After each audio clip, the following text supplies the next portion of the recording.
They fined me $200 for leaving my recycling bin out 6 hours past pickup, then sent a certified letter claiming habitual non-compliance. By the time it arrived, 3 days later, they'd already voted to place a lien. 48 hours after that, they called the cops.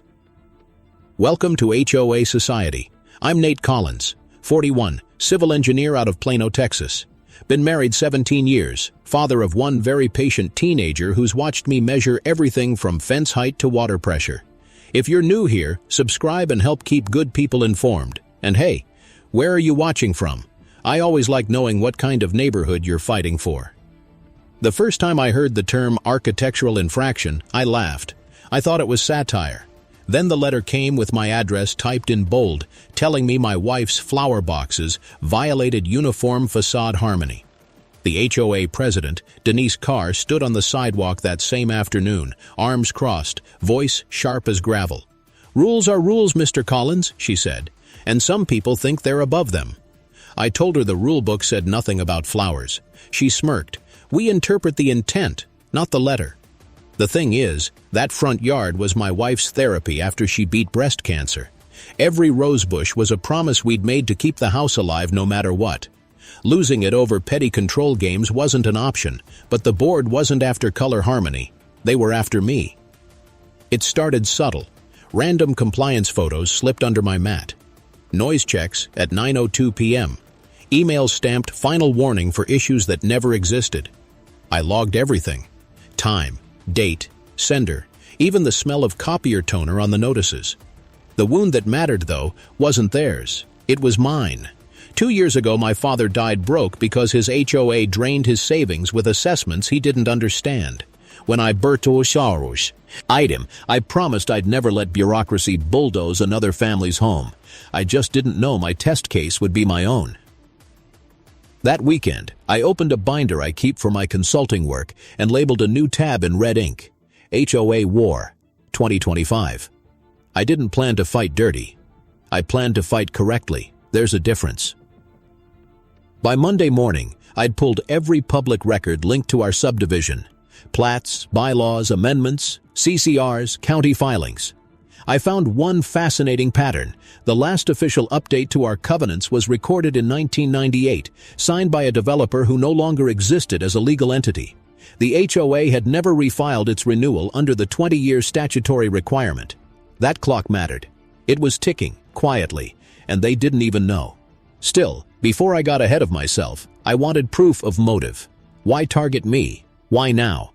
I found out at the next board meeting when Denise bragged about a redevelopment partnership. They wanted to raise dues 14% to fund community enhancements, a playground expansion that conveniently bordered her cousin's new construction project. I went home, printed the minutes, and highlighted every word that could hang them later. The paper curled as the ink dried. My wife came up behind me and said, "Don't let them steal your peace." I told her, "They won't. They'll sign it back." Before that night ended, I drafted a log entry and snapped a photo of the timestamp on my phone. April 3rd, 2025, 11:47 p.m. The war had an opening move. Documentation. Always documentation. I wasn't alone, though. My neighbor Carl, retired postal inspector, still drinks his coffee out of a dented thermos, had been following my finds with quiet amusement.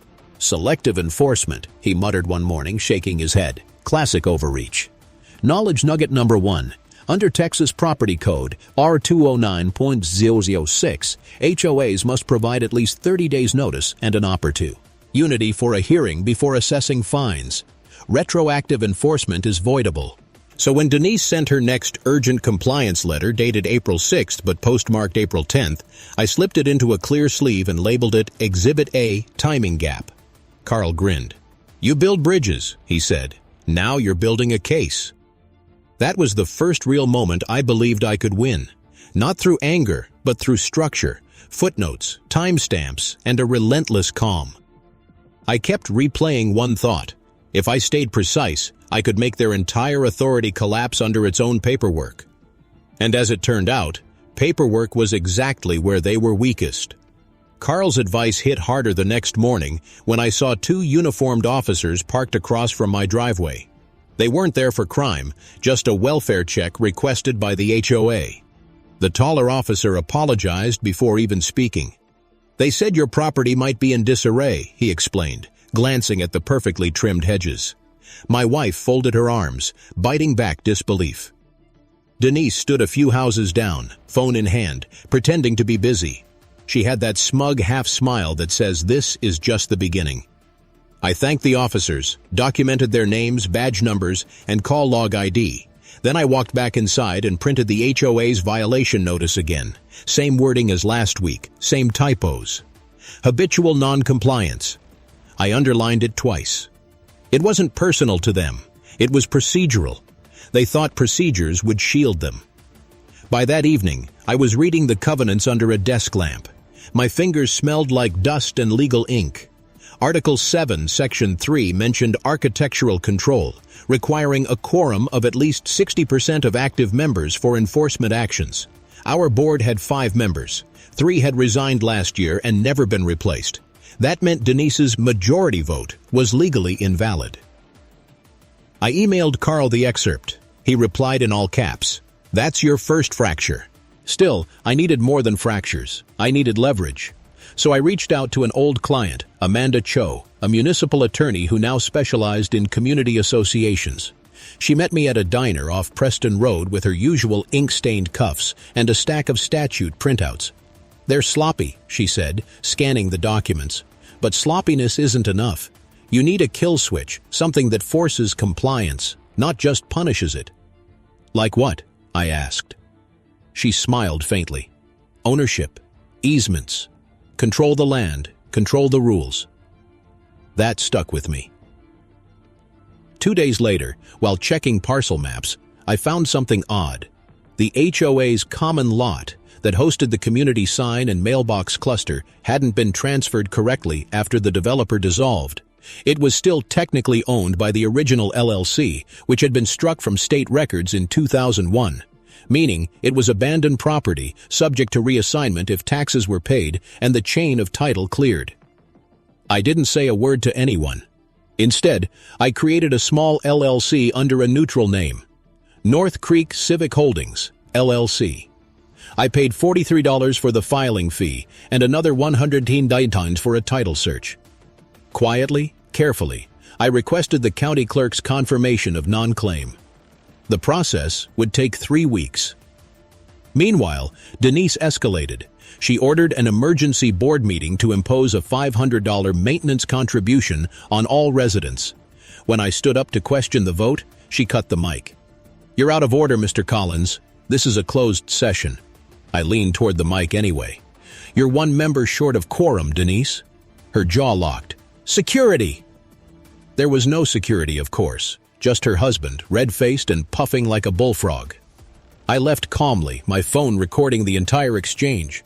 One-party consent is legal in Texas. That clip became my insurance file. Halfway through April, our mailbox cluster broke, literally collapsed after years of corrosion. The HOA blamed me, citing possible tampering.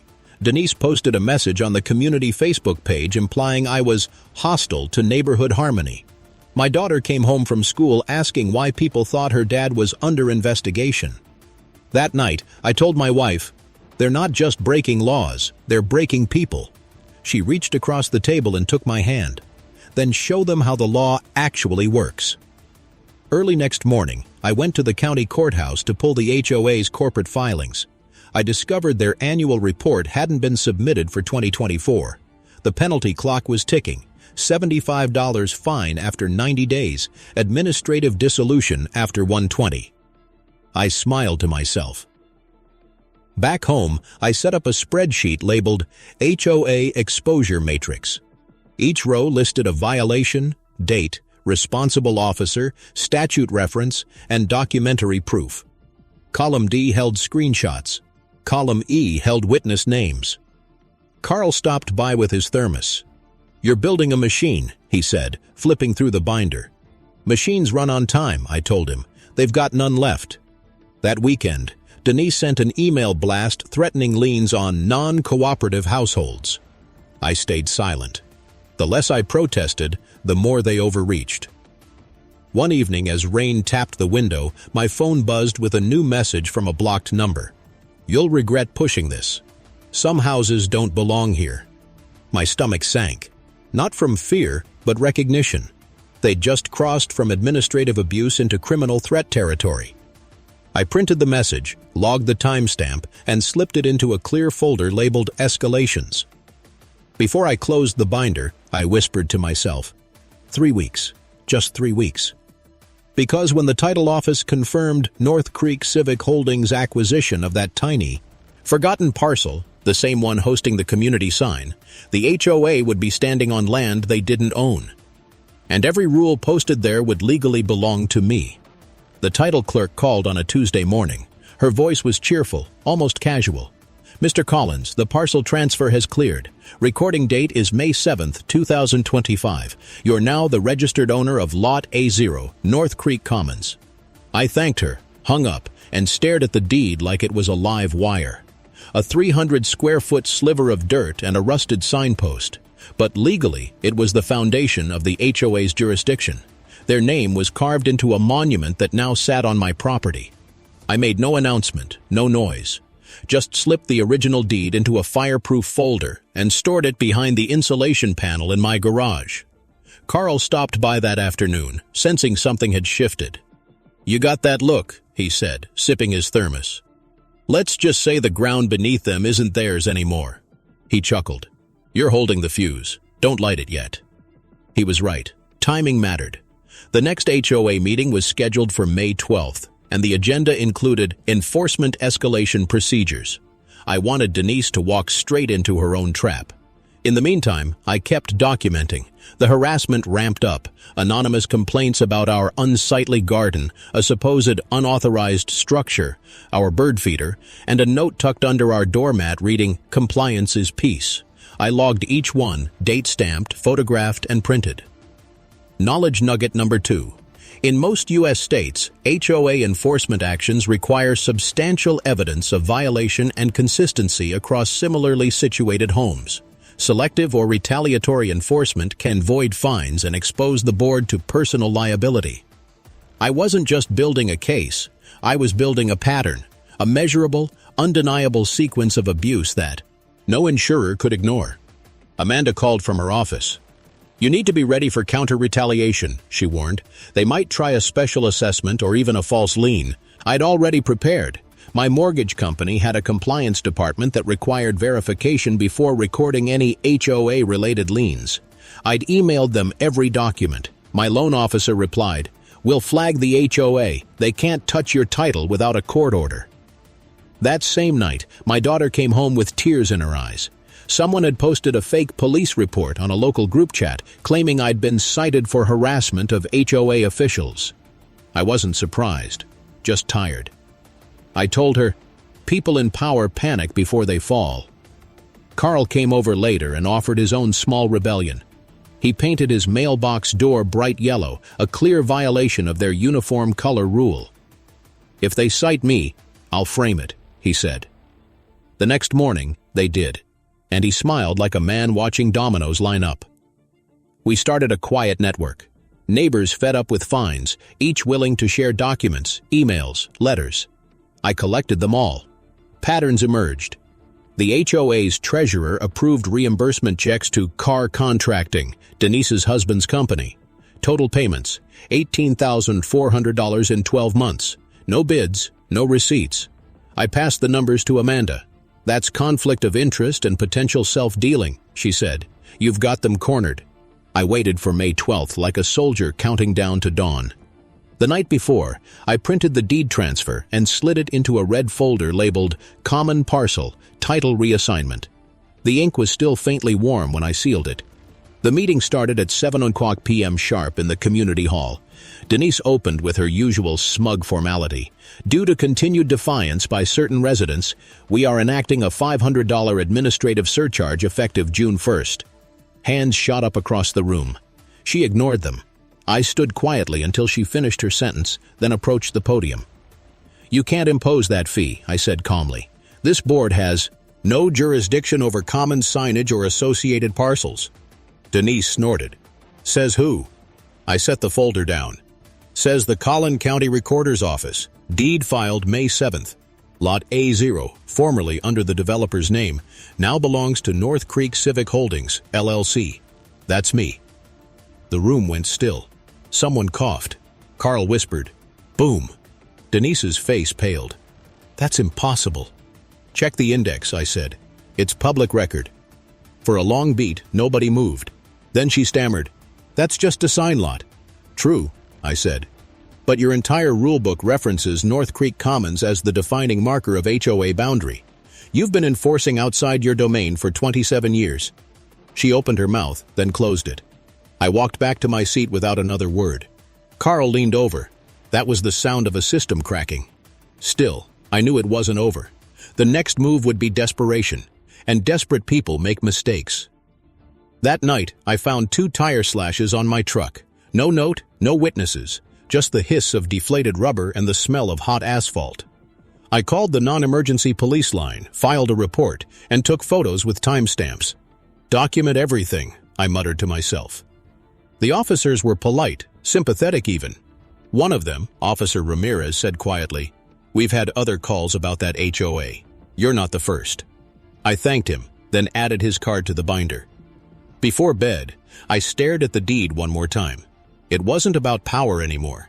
It was about proving that truth, no matter how small, could reclaim a community's dignity. The fuse was lit now. The explosion would be public. But I still needed one last push to make sure when it happened, it couldn't be buried under excuses. The morning after the meeting, Denise's email landed like a hammer. "Mr. Collins, your behavior last night constituted harassment and disruption of official HOA proceedings. Further contact with board members may result in legal action." I read it twice, then printed it, labeled it Retaliation Notice Number 1. Amanda called a few hours later, laughing softly. "She's walking straight into selective enforcement territory. Keep your replies brief, polite, and dated." I drafted one line. "Per your message dated May 13th, I deny your allegations and reserve all rights under Texas Property Code, FAR 202.004. No emotion, just record." Meanwhile, the North Creek Facebook group turned into a battlefield, half defending the HOA, half furious at rising dues. Carl and a few other neighbors started posting factual links, property records, bylaw excerpts, budget breakdowns. Transparency spread like contagion. Denise responded by disabling comments. But the one thing she couldn't disable was curiosity. People started showing up at my door asking, "Is it true you own the sign?" I'd smile and say, "Let's just say I maintain it now." Behind the humor, though, I was exhausted. I'd wake at 3 a.m. to the hum of the refrigerator and the sound of my own heartbeat ticking like a metronome. My wife would roll over, whisper, "You're doing the right thing," and I'd nod into the dark. One night, while scanning through board disclosures, I noticed something buried in the fine print.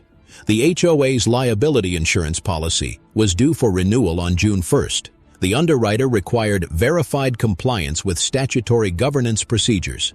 If the state flagged them as inactive, or if evidence of conflict surfaced, the policy would lapse. No insurance meant no enforcement authority. That was my next domino.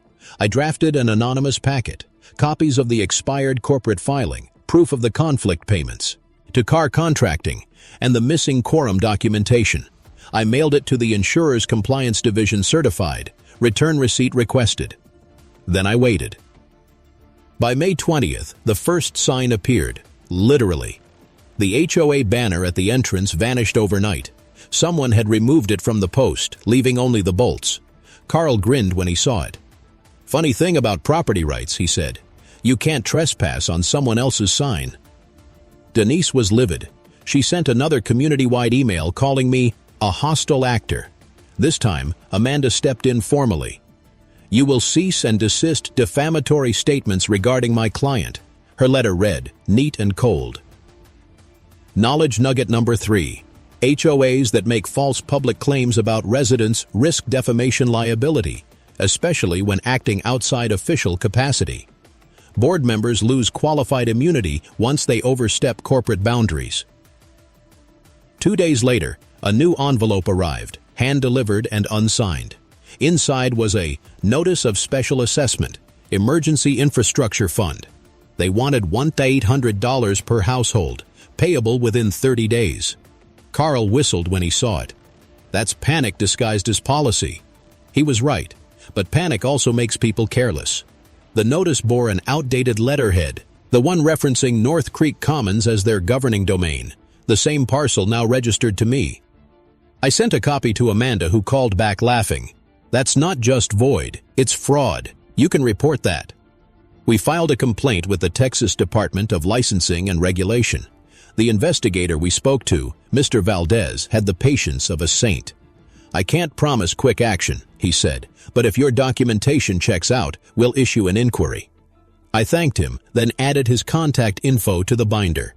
Meanwhile, the neighborhood began to fracture. Half the residents quietly thanked me, the other half wispy, read that I was destroying order. One night, my daughter overheard an argument at the gas station, two bored loyalists calling me the land thief. She asked if we were safe. We're fine, I told her. We're not breaking laws. We're proving them. That weekend, the HOA tried to host a community pride cleanup. Nobody came. The park sat empty except for Denise, 2 volunteers, and a stack of unused trash bags. By May 28th, the insurer's notice finally arrived, copied to the HOA email chain by mistake. Policy renewal deferred pending verification of corporate compliance and board integrity, it read. I printed it, triple hole punched, and slid it into the binder's final section. Structural failures. Carl raised his coffee in salute. You just took away their sword. But I wasn't celebrating, because I knew people like Denise never quit when cornered. They explode. And sure enough, the very next evening, she filed a complaint with the city claiming my fence exceeded height restrictions by 4 inches. The inspector came out, measured it, and shook his head. You're within code, he said, clicking his pen. But it looks like someone's trying to bury you in paperwork. Tell me about it, I muttered. He handed me a carbon copy of his report. Keep this. I'll log it as compliant. That single sheet of paper, gray ink, embossed stamp, became another weapon of truth. I felt the tide shifting. The data was airtight, the leverage solid, the public starting to notice. All that remained was the set piece, a public reckoning. And I already knew the perfect stage, the June 5th annual meeting, where Denise planned to ratify enforcement policy revisions.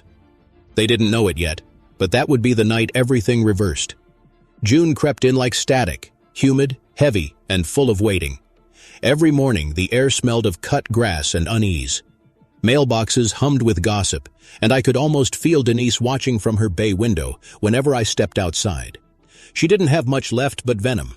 The citations started to arrive daily. Trash can Vs, isability, lawn height variation, unapproved door color, the same color it had been since 2012. Each envelope went straight into my binder, each with a note, documented for retaliation pattern. Then came the smear campaign. A neighbor texted me screenshots of a post on Nextdoor accusing me of stealing HOA property and threatening community volunteers. I recognized the phrasing. It was Denise's. Amanda drafted a formal notice of defamation and sent it certified. At the same time, Carl suggested we run a quiet countermeasure. Publish facts, not fury. He printed a flyer titled, Know Your Rights in a Texas HOA, and slipped copies under a dozen doors. Within 24 hours, I had 5 new allies. By June 2nd, the paranoia reached a fever pitch. 2 code enforcement trucks parked across from my house.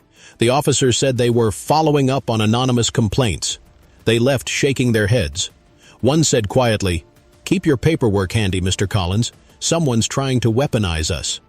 I was beyond nerves by then, moving on pure protocol. Photos, timestamps, neutral tone. I even built a small online archive with date-sorted PDFs, an invisible shield of transparency. That night, I sat with my daughter on the porch swing. She was scrolling through old pictures of the garden. You think they'll ever stop? She asked.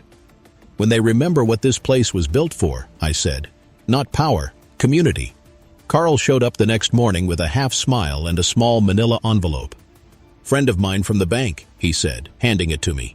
Inside was a copy of a default notice from the HOA's insurance carrier, confirming policy suspension effective June 1st. "They're uninsured now," I murmured. He nodded. "Which means every letter she sends is personal liability." The revelation steadied me. Denise's machine had become a trap, and she was still pressing buttons. She didn't know we're wired to her own fuse. Still, she kept doubling down. June 3rd, another emergency inspection. This time, 2 men in polo shirts snapping photos of my siding. They refused to identify themselves. I walked out, camera in hand. "Gentlemen, state your purpose or leave," I said. One muttered, "HOA directive." "Then you're trespassing," I replied, lifting my phone to record. They left without another word. I filed a police report again. Officer Ramirez met me halfway down the street, pen tapping his notebook.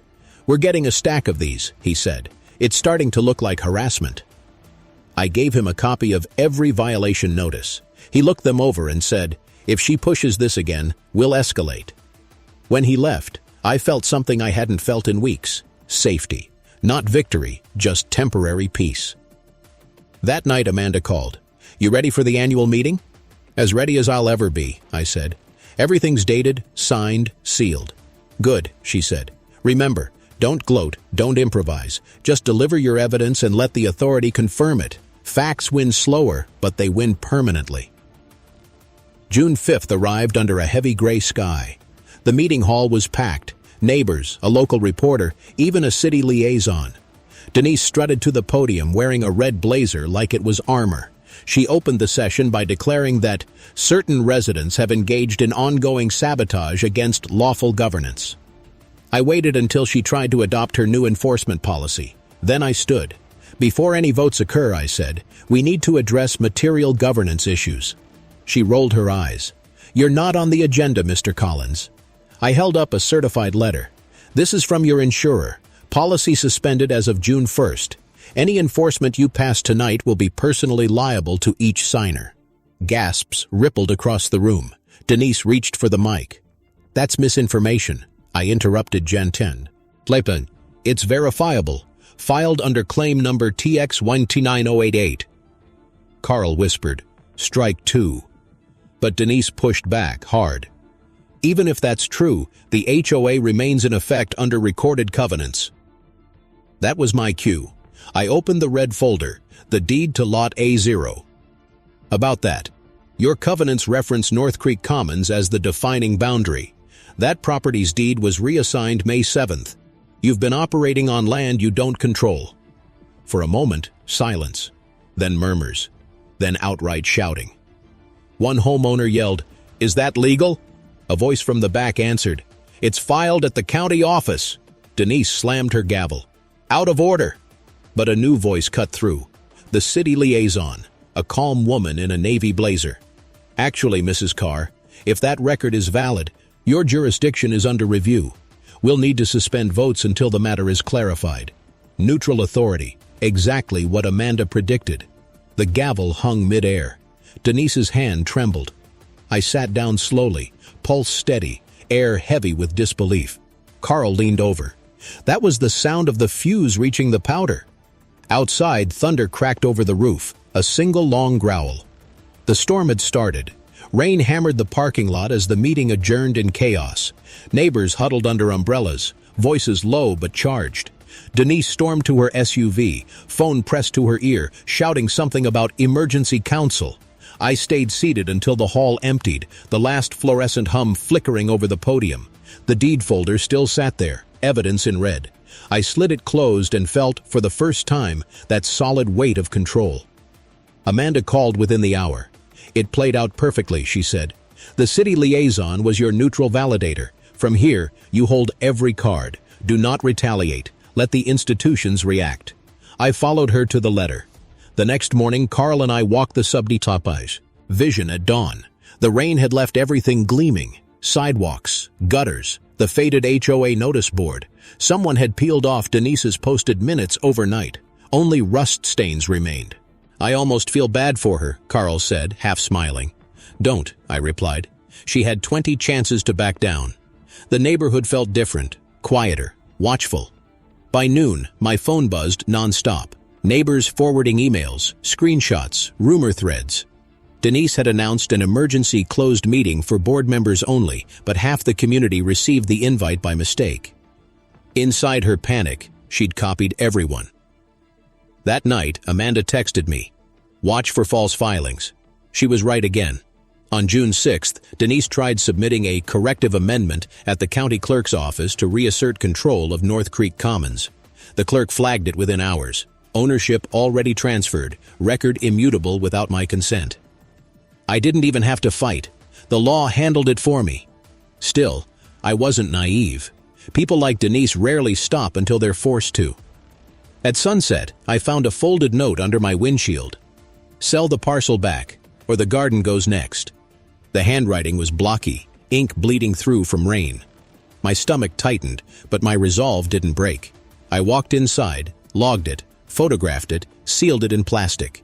Evidence, always. Amanda insisted we involve law enforcement. Officer Ramirez came by again, soaked from the rain. He took one look at the note and said, "This crosses into criminal intimidation. I'll file it." His steady professionalism grounded me. He wasn't there to pick sides. He was there to validate truth. Knowledge nugget number 4. Under Texas Penal Code, FAR 42.07, repeated threats or harassment intended to coerce constitute a misdemeanor offense, escalating to felony if tied to property or governance disputes. By June 8th, Ramirez had quietly looped in a detective. Denise received a courtesy call warning her about harassment allegations. The rumor spread faster than lightning. By evening, her allies were ghosting her one by one. Carl and I sat on his porch that night, the smell of coffee and wet wood between us. "You ever think you'd end up here?" he asked. "No," I said. "I just wanted to plant flowers." He nodded. Funny how gardens and wars both start with ground. 2 days later, the HOA website went offline. A message replaced the homepage. Site under administrative review. The insurer confirmed non-renewal. The bank froze their operating account pending investigation. Every mechanism of control, emails, payments, enforcement, stopped like someone had pulled the power cord. But I didn't celebrate. I watched quietly as Denise's empire unraveled piece by piece. June 11th, the city posted a notice on the community bulletin board. Public hearing on homeowner association compliance. June 14th, 7 p.m. The words, "open to residents," glowed like sunrise. That would be the real set piece. The place where everything would come to light, under oath, on record. In the days leading up, I prepared meticulously. I rehearsed my statement, printed my exhibits, the deed, the insurer's letter, the expired filings, the harassment log. I placed everything in sequence, like constructing a bridge that could hold public truth. My wife ironed my shirt that afternoon, soft cotton warm under her palms. "You nervous?" she asked. "No," I said. "I'm resolved." June 14th arrived hot and windless. The community hall overflowed. Neighbors in folding chairs, reporters setting up tripods, the faint scent of sweat and anxiety hanging in the air. Denise sat at the front table, pale, defensive, clutching a binder that looked more like a shield. The hearing officer, a calm man named Harlan, opened proceedings. "We're here to assess governance compliance and resident grievances concerning North Creek Estates." His tone was neutral, practiced, final. Denise spoke first, blaming misinformation, alleging conspiracy. When my turn came, I didn't raise my voice. I placed the deed and letters in front of him one by one, the sound of papers slapping the table crisp and final. "These documents show a continuous pattern of unauthorized enforcement," I said. "Every fine, every citation since April 7th rests on invalid authority." Harlan flipped through them, eyes narrowing slightly. "These are certified copies?" "Yes, sir." He nodded, marking something on his pad. "Then as of today, those actions are void." A murmur swept the room. Denise stammered, "This man is undermining the rule of law." Harlan cut her off gently. "Ma'am, the rule of law is what he followed." Outside, thunder cracked again, just like that first night. Carl whispered, "Strike 3." It wasn't triumph, it was justice breathing fresh air. Still, I knew one last act remained, because breaking their hold wasn't enough. I wanted to replace it with something better. The next morning, I drafted a proposal that would turn this victory into reform. A new structure, one built on transparency, not fear. I stayed up until 2 a.m. drafting the proposal. The house was silent except for the low whir of the ceiling fan and the rhythmic pop of the printer ejecting pages. By the time the last sheet slid out, I'd outlined something radical but fair. A community reform charter. Not revenge, not demolition. Reform. It proposed 3 simple things: term limits for board members, mandatory financial transparency, and an open records portal for all future HOA correspondence. I stapled each section with care, the metal clicks echoing in the stillness. When morning came, I printed 10 copies and walked them down the block. Carl joined me halfway, whistling low. "You really think they'll sign it?" "They will," I said, "because it's the only way they get their neighborhood back." By now, Denise's power had completely evaporated. The city had suspended the HOA's authority pending reform. Insurance dropped them. The bank froze their operating funds. Residents had no one to collect dues, no nay to enforce fines, no one to answer complaints. The silence of bureaucracy had become louder than any gavel she'd ever slammed. At noon, I received an email from Amanda. "Nice move.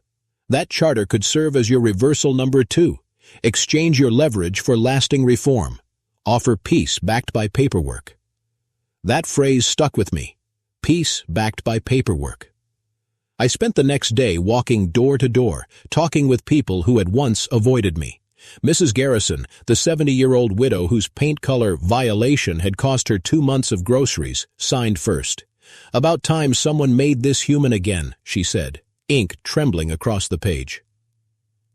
By afternoon, I had 27 signatures, enough to call for an interim governance vote under state HOA statute. Denise was officially outnumbered. The public meeting to dissolve the old board was scheduled for June 21st, 1 week after the hearing.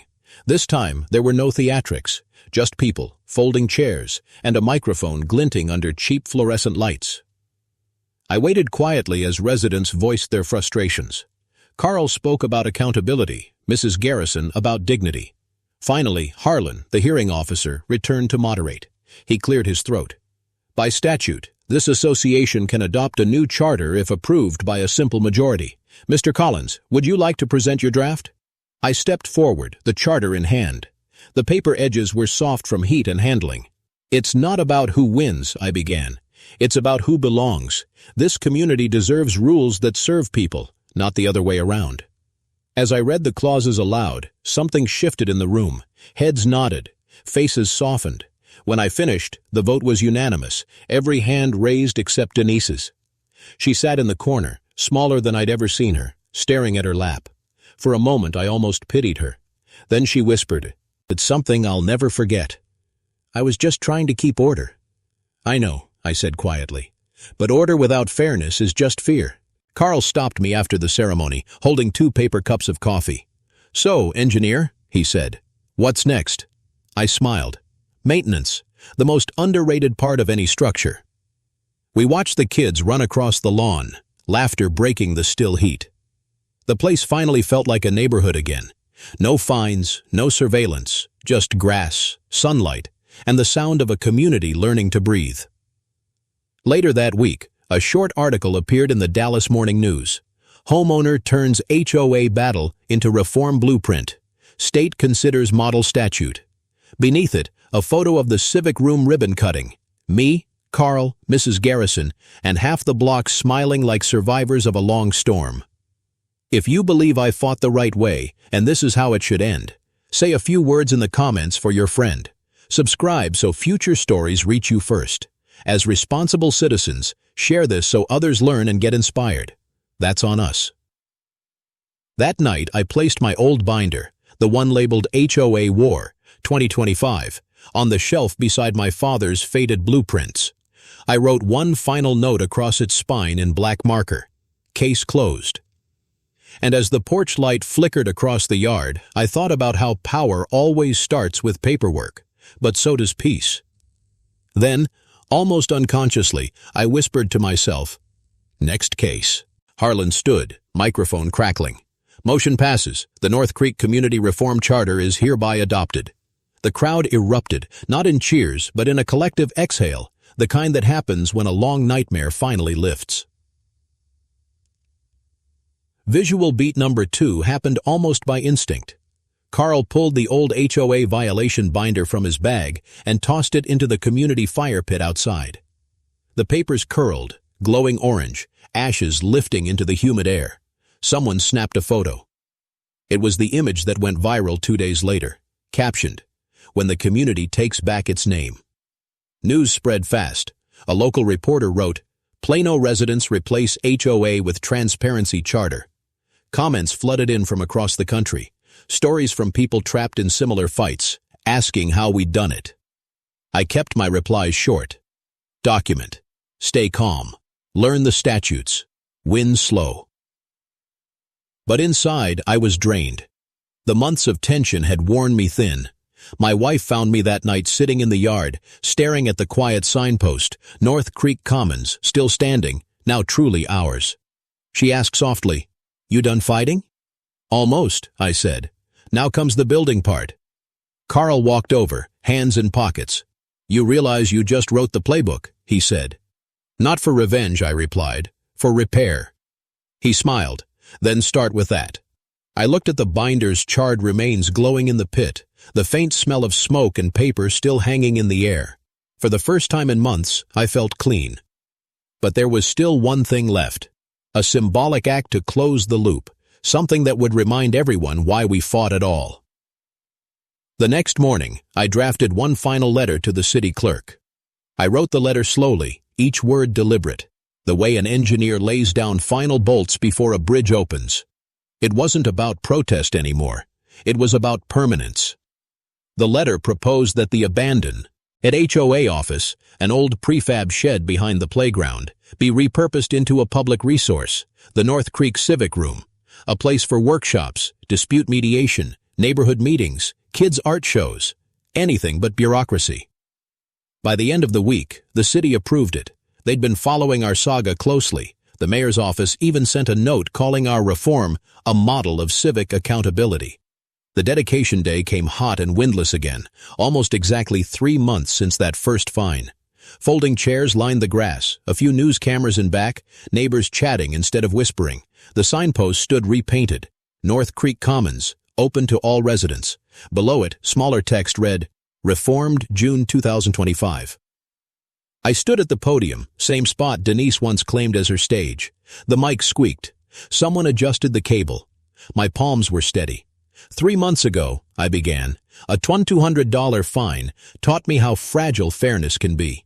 Today we turn that lesson into something stronger than rules. Trust. Carl clapped first, the sound cutting through the heavy air. Then others joined, slow, genuine. My wife squeezed my hand, her smile small but bright. Denise didn't show up, but I'd heard through the grapevine she'd agreed to mediation instead of pressing charges. The city issued her a formal censure, the insurer closed their file, and the bank released the frozen accounts under the new charter. She was done, but not destroyed, just finished. As part of the reform agreement, she signed a consent decree promising not to serve on any HOA board for 5 years. When I read that clause, I didn't feel satisfaction, only quiet closure. Visual beat number 3. The deed, once locked in a red folder, now rested in a glass frame mounted inside the civic room. Next to it, a small bronze plaque read, "Property rights belong to the people who live on them, not those who misuse them." For the house.